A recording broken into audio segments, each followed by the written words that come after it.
ओम नमः शिवाय, जय महाकाल। हम सबको पता है कि देव दीपावली का बहुत ही पावन सा पर्व आ गया है और मेरी तरफ से आप सभी को देव दीपावली की बहुत बहुत शुभकामनाएं।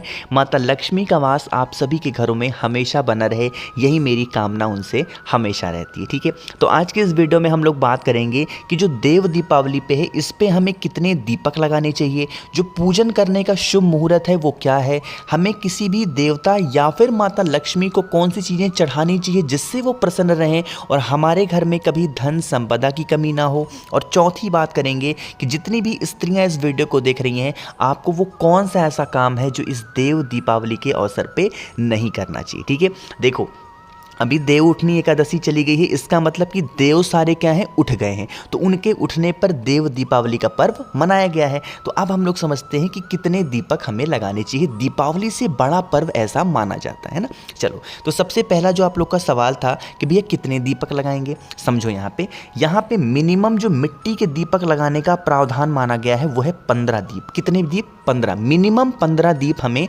ज़रूर से ज़रूर लगाने चाहिए मिट्टी के। अब ये 15 दीपक टोटल होने चाहिए। टोटल का मतलब क्या है, इनमें से 5 दीपक आपके आटे के होने चाहिए। ठीक है, यानी कि कम से कम 10 दीपक आपको मिट्टी के होने चाहिए और 5 दीपक किसके होने चाहिए, आपके आटे के दीपक होने चाहिए, है ना। ये जो हम लोग इस पूजन को करते हैं, किन के लिए करते हैं, किसी भी देवता के लिए। अगर जिस भी देवता के लिए आप कर रहे हो तो वहाँ पे गोल बत्ती, अगर यह आप दीपक माँ लक्ष्मी के लिए जला रहे हो तो कौन सी बत्ती का दिया लगाओगे, लंबी बत्ती का। इसमें गलती मत करा करो वरना फिर दोष लगता है, फिर आप कहते हो कि नहीं भैया ऐसा हो जाता है वैसा हो जाता है। ठीक है ना, 15 दीप की बात आपको समझ में आ गई। 10 होने चाहिए मिट्टी और 5 कैसे होने चाहिए, आपके आटे के दीपक, है ना। तो पहली चीज़ समझ में आ गई है। आगे बढ़ते हैं। अब हम लोग इस आप लोग के जो दूसरे सबसे ज़्यादा कमेंट आते हैं कि भैया जो पूजन करने का शुभ मुहूर्त है वो कौन से टाइम होगा, क्या दीपावली जैसा ही ये पर्व होता है। मैं आपको बताऊं, देव उठनी एकादशी पे जब देवता उठते हैं, है ना, बहुत सारे असुरों का विनाश करते हैं, तो उनकी खुशी के लिए क्या होती है, देव दीपावली का पर्व मनाया जाता है। तो ये जो हम लोग नॉर्मल मनाते हैं दीपावली का पर्व, उससे बड़ी पर्व ये मानी जाती है। इसके दिन भी पटाखे वगैरह फोड़े जाते हैं, मोमबत्ती लगाई जाती है, दीपक जलाए जाते हैं। तो ये पूजन का मुहूर्त कब होगा, समझो। मैंने आपको दीपावली के अवसर पे बताया था कि सारे पूजन कब करने चाहिए, शाम के टाइम पे प्रदोष काल में। तो यहाँ पे भी प्रदोष काल में ही करेंगे, लेकिन यहाँ पे थोड़ा सा टाइमिंग चेंज है आपके लिए। यहाँ पे जो शुभ मुहूर्त स्टार्ट हो रहा है वो है शाम को 5:08 से दीप जलाने का, दीप प्रज्वलित करने का, पूजन करने का 5:08 से स्टार्ट होगा। और ये कब ख़त्म हो रहा है, शाम को ही, यानी कि रात को ही 7:47 के आसपास। यानी कि कुल अगर मैं अप्रॉक्स डेटा समझूं तो लगभग 2 घंटे शुभ मुहूर्त शाम के टाइम पे प्रदोष काल में बन रहा है। इस टाइम पे आपको दीप लगाने चाहिए, घर को सजाना चाहिए, भगवान का भोग लगाना चाहिए, माँ लक्ष्मी, भगवान गणेश की पूजन करनी चाहिए। ठीक है ना, 2 चीज़ें समझ में आ गई आपको। तो आगे बढ़ते हैं।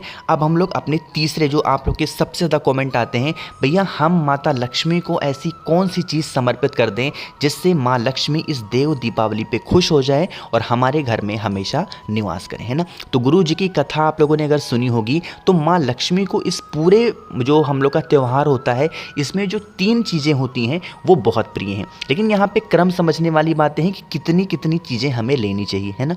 देखो, आप लोगों ने दीपावली की शॉपिंग जब की होगी तो मैंने आपको अमर बेल के टुकड़े बताए होंगे। अभी भी आपके पास में कुछ टुकड़े अमर बेल के बचे होंगे, कहीं भी आपने संभाल के रखे होंगे। नहीं रखे हैं तो मार्केट से लेके आओ।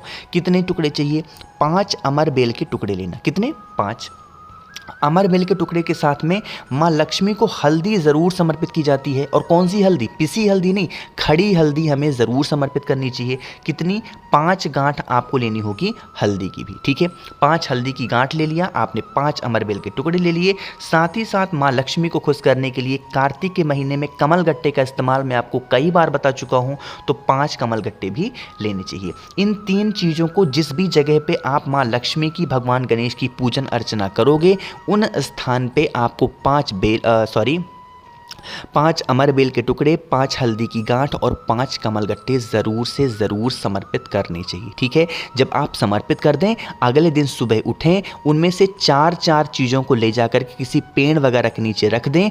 1 अमर बेल के टुकड़े, 1 आपको हल्दी की गांठ और 1 आपको क्या लेना होगा, ये कमलगट्टा, उसको तीनों को जिस जगह पे आप अपने घर में रुपए पैसे गहने रखते हो वहाँ पे ले जा करके रख देना। जिस जगह पे आपने दीपावली वाले सामान को रखा था उसी स्थान पे रख देना।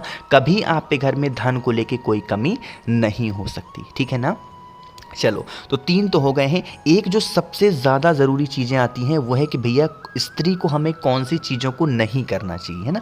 नहीं वाली बातें बहुत ज़्यादा ध्यान देने वाली होती हैं। मैंने आपको बताया है कि कम से कम मिनिमम, ज़्यादा से ज़्यादा आप कितनी भी लगा सकते हो, कम से कम मैंने आपको बताया है कि 10 मिट्टी के दीपक लगाओगे और 5 क्या लगाओगे, आटे के दीप लगाओगे। एक चीज़ का ध्यान रखेंगे कि जो एक भी दीपक होगा वो आपको दक्षिण दिशा की तरफ नहीं लगाना है। कौन सा?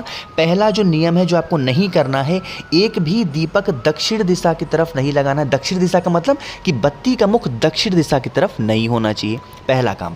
दूसरा जो ध्यान देने वाली चीज़ें हैं और आखिरी ध्यान देने वाली चीज़ें हैं कि जो दीपक आपने दीपावली, धनतेरस, नरक चतुर्दशी जब भी यूज़ किया होगा, पुराने दीपक का इस्तेमाल देव दीपावली पे दीप जलाने के लिए, प्रज्वलित करने के लिए नहीं करेंगे, वरना फिर आपको दोष लगेगा, ठीक है। कोई भी आप और व्रत रहना वहाँ पे इस्तेमाल कर लेना, एकादशी रहना, कुछ भी कोई भी व्रत रहना, तो इन दीपावली के दियों को संभाल करके रखो, उसमें इस्तेमाल कर लो, उसमें दीपक लगा लेना। बट इस देव दीपावली के अवसर पर आपको एक भी दिया आपको पुराना नहीं लगाना है, सारे दिए नए लगाने चाहिए, ठीक है। भले ही एक लगाओ लेकिन वो नए लगाना, ठीक है ना, ठीक है। तो मुझे पूरी उम्मीद है कि सारी चीज़ें आपको समझ में आ गई होंगी। एक अब यहाँ पे हम लोग ये बात कर लेते हैं कि भैया 4 चीज़ों की हमने यहाँ पे बात कर ली है। अब यहाँ पर मैं आपको 2 उपाय भी बताऊंगा जो कि बहुत फेमस उपाय है कि देव दीपावली के अवसर पे हमें ज़रूर करने चाहिए। पहला उपाय समझो कि जो कि हमारे घर के जितने नेगेटिव एनर्जी है हमारे घर से दूर करने के लिए क्या करना होगा, ठीक है। लेकिन उससे पहले जल्दी से वीडियो को लाइक करो, और जिसने अभी तक चैनल को सब्सक्राइब नहीं किया, सिर्फ मेरी आवाज़ ही सुनते जा रहे हैं, तो जल्दी से चैनल को सब्सक्राइब करेंगे, है ना। समझते हैं, ये मैं हर त्यौहार पे आपको बताता हूँ, अगर आपको याद आएगा भी ना।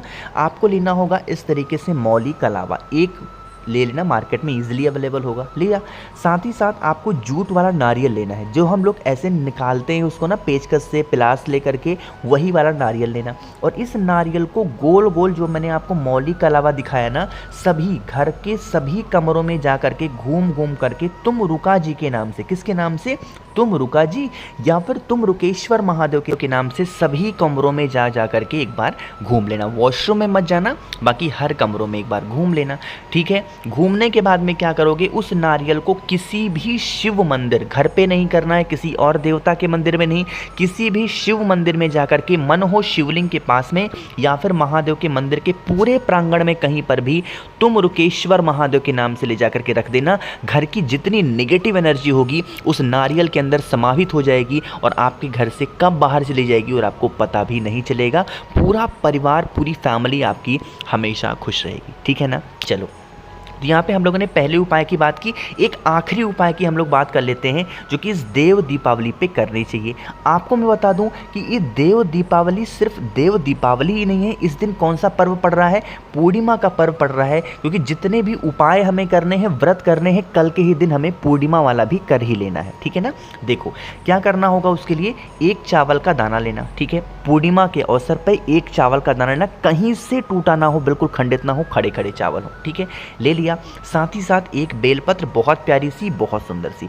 सिर्फ इन दोनों चीज़ों को लेना। एक तांबे का लोटा लेना जिसमें जल भरना आप अपने घर से, ठीक है। भरने के बाद में इन सभी चीज़ों को लेके महादेव के शिवलिंग के पास पहुंचना। यहाँ पे महादेव का कौन सा नाम लेना है, कहाँ पे खड़े होना है, सारी चीज़ें यहाँ पे क्लियर होनी चाहिए, है ना।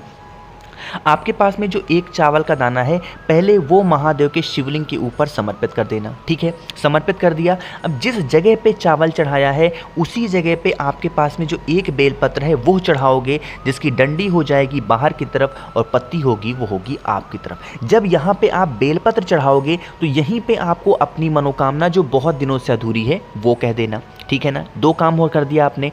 अभी आपके पास में एक तांबे के लोटे में जल है जो घर से लेके आए हो, उसको जब चढ़ाओगे उस बेलपत्र वाले स्थान पे, तो यहाँ पे चंद्रमौली महादेव का ध्यान करेंगे। कौन से महादेव? चंद्रमौली। फिर से बोल रहा हूँ, नाम नोट करिएगा, चंद्रमौली महादेव का ध्यान करते हुए जल की धार बिल्कुल स्लो मोशन में अपनी कामना कहते हुए इसी बेलपत्र के ऊपर गिराना। जल बहता हुआ जलाधारी से नीचे गिरेगा, दाहिने हाथ में लेके दोनों आंखों पे लगा लेना। सारी विशेष, सारी कामना महादेव पूरी ज़रूर करेंगे। ठीक है, तो देव दीपावली पे जितने भी आप लोग के डाउट थे, मुझे पूरी उम्मीद है कि सारे दूर हो गए होंगे। सारे काम शाम के टाइम पे प्रदोष काल में ही करने हैं, उससे पहले नहीं करना है। बाकी कुछ पूछना हो नीचे कमेंट सेक्शन में आप पूछ सकते हैं। जितने भी भाई बहन इस आवाज़ को पहली बार सुन रहे हैं, चैनल को सब्सक्राइब करेंगे। और मेरी तरफ से एक बार फिर से आप सभी को कार्तिक पूर्णिमा और देव दीपावली की बहुत बहुत शुभकामनाएँ। माँ लक्ष्मी का वास आप के घर में हमेशा बना रहे। ओम नमः शिवाय, जय महाकाल।